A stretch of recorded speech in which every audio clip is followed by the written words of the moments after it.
Hi, this is Al Lochner, and well, I thought I'd start my blog this week by actually talking. A lot of you haven't seen me for a long time, and well, yes, entropy does exist, and I am getting older. A lot of you remember me when I had hair. My head didn't shine like it does now, and the hair that I had was pretty much almost black, but now it's white. So there's entropy for you. I think I might even have gained a pound or two since then, but what can I say? Today's blog is entitled Darkness, and for those of you who know me, I do struggle and have struggled for years with depression, and I think that's probably one of the things that got me to write my blog, just to get me to talk about it more and to have kind of a cathartic release as I progress through life. And yes, I have, been through a lot, and there's days when the demons of that come, and this just happens to be one of them. It's one of those days where I do feel the darkness. I feel the darkness around me. I don't take my own advice. I have a tendency to look back at my life. I look back and look at the wake that was left by my life. The amount of time that I spent in my teens and gangs. The horrific things that I did to people that got me thrown in jail, locked up for a good chunk of my teen years. Then I look at my time as a minister and the mess ups I made there. Oh man, I was a know-it-all. I had a master's in theology, and I've got a pretty good tongue that can, use words pretty effectively to slice and dice those people who disagree with me.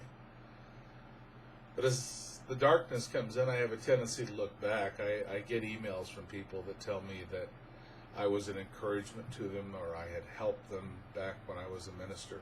And I look back and I think with some regrets. I spent the last 15 years away from God, and I've been very open with that in this blog. I am at peace right now. I am at peace. But even at peace, sometimes you feel the darkness. It does have a tendency to creep under the door every once in a while. I look back at the last 15 years, and I was raised as an atheist, and I pretty much adhered to my atheism at that point. Went back to it. Unfortunately, during that period of time, I raised two kids, and they both have a very critical mind like I do, a skeptical mind like I do. And so even though I'm back in church and at peace and all of that, and I get emails and people telling me how I've touched them and changed them, I look at my own kids. And I realize the two people that have been put into my life that I should have and could have helped the most, I really didn't.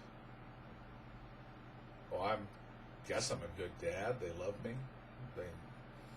I've never beaten them, and I've never done horrible things. But they're both pretty much atheists or agnostics. They don't share my faith. And it's a time that when I get an email, I have a tendency to look back at the person that maybe God used, me.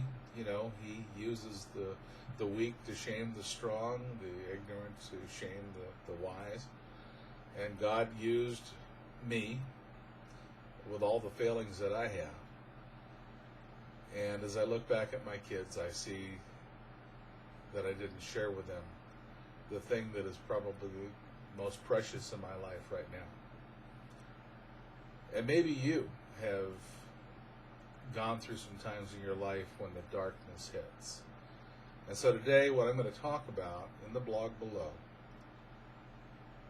is how I deal with darkness and how I deal with struggling to be what God wants me to be, struggling what I should be as a man, a husband, and a father.